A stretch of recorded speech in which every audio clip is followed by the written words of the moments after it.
Hey everyone, in our previous video we talked about why companies do segmentation and what are the different ways that companies go about doing segmentation. So how the companies segment the market. We also talked about where the segmenting, targeting and positioning fits into the overall marketing plan and why segmenting, targeting and positioning is important. So in this video we are going to follow up on the segmentation video and talk about the next step once you've segmented the market, which is targeting. So what is targeting? Targeting is figuring out which segment you are going to focus your marketing efforts on. So what happened in the segmenting process was we segment the market into smaller pieces.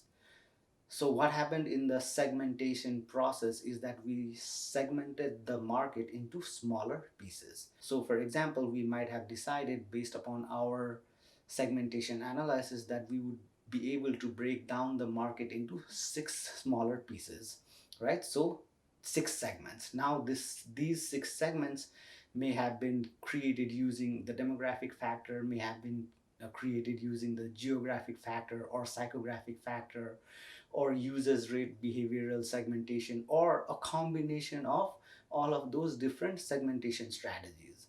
So we arrive at 6 different segments, for example, in this case, right? So once you've arrived at a specific number of segments, the next step for you to figure out is which of those segment is going to be your target segment, and that is what targeting is all about, figuring out which segment you are going to focus on, or how many of those 6 segments are you going to focus on, or are you going to focus on all of those 6 segments. So in this step you are actually going to decide what you are going to do moving forward. So let's take some example in terms of the options that are available to the marketer.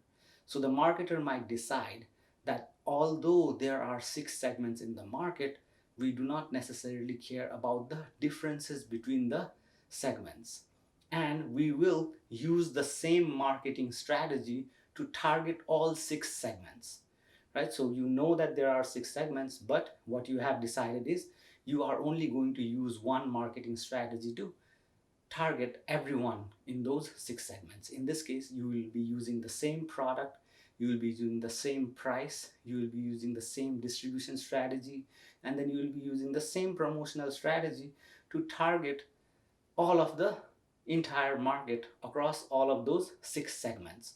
So in this case, you are only using one marketing mix to satisfy the needs and wants of all of those 6 different segments.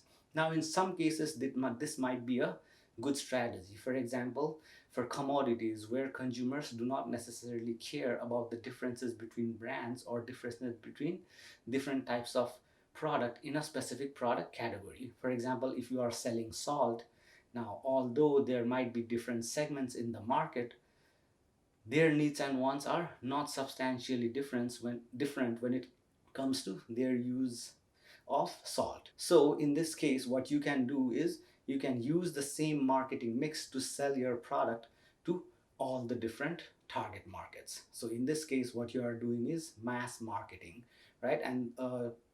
And the marketing term that is really widely used in this case is undifferentiated targeting strategy, which basically means that you are not differentiating between the different target segments and you are treating all the different segments as one, right? So this is the undifferentiated targeting strategy. And as I gave examples, some product categories lend itself to undifferentiated target market strategy, like commodity product like milk, salt, sugar, right? Maybe you go to the grocery store, then you can buy tomatoes.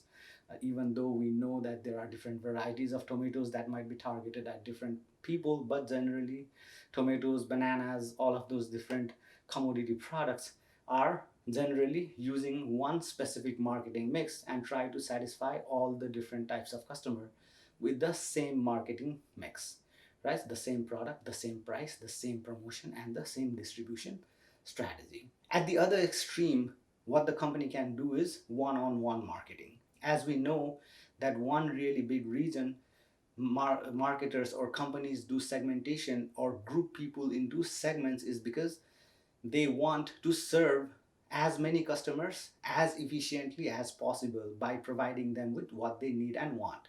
In some cases, it might be possible to get down to the individual level. So in this case, what you are doing is you're trying to satisfy the needs and wants of each individual person. Now this might have been really difficult in the past, but nowadays with the advent of technology, one-on-one marketing is becoming more and more possible because one-on-one communication with the consumers, the understanding of consumers needs and wants, is becoming more and more readily available. Right? In terms of manufacturing, now you can do custom manufacturing for the consumers. If you want a specific way that your Nike shoes will look, you can go online to the Nike's website and design your own shoes. So that is one-on-one marketing. If you want to buy a laptop, you would be able to go to the laptop manufacturer's webpage, for example Dell, and then you can customize the product that is specifically designed to fit your specific needs and wants. So that would be an example of a product that is designed specifically for you, a price that is designed specifically for you, a promotional strategy and the distribution strategy designed specifically for you. So in that case, this is one-on-one marketing, which is at the other extreme. Mass marketing is at the other extreme. In many instances, the target marketing strategies of companies might fall somewhere in between because many companies cannot do one-on-one marketing to satisfy the needs and wants of each individual, and their product category might be so different that they are not able to satisfy the needs and wants of everyone with the same marketing strategy, which is the same marketing mix. So in this case, a company might segment the market into smaller pieces and then decide that they are going to focus not on the entire market or all the segments, but they might decide to focus on one or two segments, right? So let's take an example where a company decides to focus on one specific segment. So we talked about in our segmentation example, there were 6 segments. Now a company might decide that there are 6 segments, but we can effectively only satisfy the needs and wants of one particular segment. That might be because we are a small company and do not have resources to create different marketing strategies for these 6 different segments, or we only have a specific product in our manufacturing process right now or in market right now, and that can only satisfy the needs and wants of one specific segment. Or there might be some other reason why you choose different segments, and we'll talk about that later on as well when we talk about like why companies choose a specific target market. But for now, if a company decides to focus if a company decides to focus its marketing effort on a specific target market, then the marketer is using a concentrated targeting strategy. Now, concentrated targeting strategy is focusing on one segment out of the many segments that you know exist. So you know that there are multiple segments, in our example 6 segments, but you are only going to focus on satisfying the needs and wants of one specific segment, and for that you will need to create a one specific set of product, price, place and promotion. So that would mean you create a one specific marketing mix for that particular segment. So now when we talk about concentrated targeting strategy, some example might be luxury products, right? So luxury products are specifically targeted at one specific segments.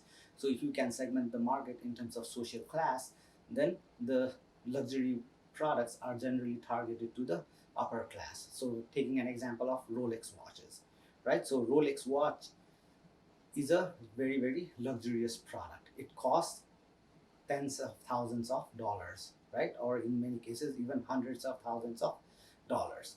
So because they are so expensive, they do not care about other segments that also buy watches. For example, I also buy watches, but I'm a middle class person and I'm never going to be able to afford a Rolex. But there are people who are able to afford Rolex, and they are generally rich people, right? So Rolex's marketing strategy would be a concentrated targeting strategy where they are specifically going to focus on a specific group of consumers whose needs and wants they can satisfy, right? And who are also looking for a product, right? Rolex. So in this case, Rolex is using a concentrated targeting strategy.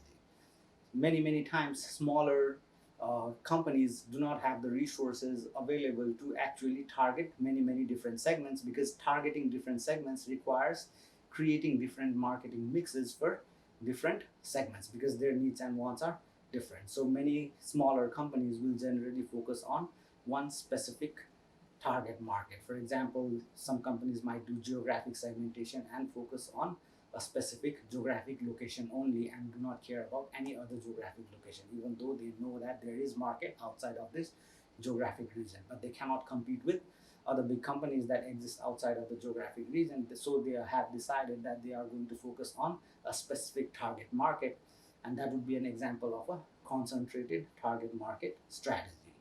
Now, another strategy that companies can use in terms of target market strategy is to focus on more than one segments. So in this example, we had 6 segments, right? So focusing on only one segment is concentrated targeting strategies. Focusing on all the segments while ignoring that segment differences exist would be a mass marketing strategy or undifferentiated strategy, where you do not care that different segments exist. Somewhere in the middle is the differentiated marketing strategy or differentiated target market strategy. So in this case, unlike the undifferentiated target marketing strategy, you acknowledge that there are different segments and the different segments have different needs and wants.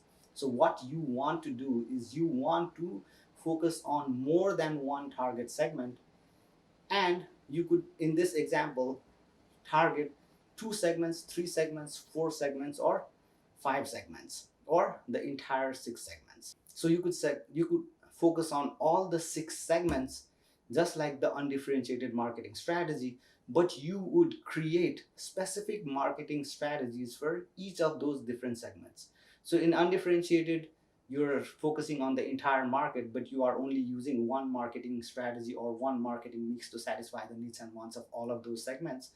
In differentiated target market strategy, you are creating multiple sets of marketing mixes that would satisfy the needs and wants of the target markets that you decided to select. So in a concentrated target market strategy, you would select one and focus on that one target market. In multi-segment or differentiated marketing strategy, you would focus on more than one of the segments, and that is up to you depending upon your resources and your capabilities and your goals and objectives. You might decide to focus on 2 up to all the 6 target markets. But the thing you need to keep in mind is that to satisfy the needs and wants of each of those different segments, you will have to come up with different sets of marketing mix, because the marketing mix that satisfies the needs and wants of segment 2 will be different than the marketing mix required to satisfy the needs and wants of segment 3, which is different than the marketing mix required to satisfy the needs and wants of segment 4, and so on, right? So multi-segment strategy is deciding how many target markets you are going to focus on. And a lot of companies that we know do multi-segment marketing strategy. So let's just take an example of Procter & Gamble. So Procter & Gamble segments the shampoo market into many different categories. So one particular segment might need or want dandruff protection, another segment might want shiny hair, another segment might want healthy hairs, right? So another segment might want to reduce dryness of the scalp, or maybe some other benefit, right? So in this case, there are multiple segments of consumers whose needs and wants are different. Now, one single product is not going to be able to satisfy the needs and wants of all of those different segments that exist, right? So in this case, you will have to come up with a separate product, maybe a separate pricing strategy, distribution strategy, as well as the promotional strategies to satisfy the needs and wants of each of those different segments. So in summary, when we talk about different ways of targeting consumers, one is one-on-one target marketing, where you customize your product, which a lot of smaller companies may not be able to do, and only big sophisticated companies with big technological capabilities that are able to satisfy the needs and wants of specific consumers are able to do it. And then on the At the next step above, we have a concentrated targeting marketing strategy or a niche marketing strategy in which you are going to focus on a specific target audience. And then we have multi-segment targeting strategy or differentiated target market strategy, in which case we are going to focus on more than one target markets, and we are going to create different marketing mixes for each of those target market. So we have a differentiated view of the different target markets that exist within the entire market. Whereas in the undifferentiated marketing strategy, what we are doing is we do not care that segment differences exist. We are only going to use one set of marketing mix to satisfy the needs and wants of each and everyone who is in that particular market, right? So that would be an example of an undifferentiated marketing strategy. So I hope you understood the differences between all of those different segments. So if you have any suggestions or comments, please leave them down below. Thank you so much for watching.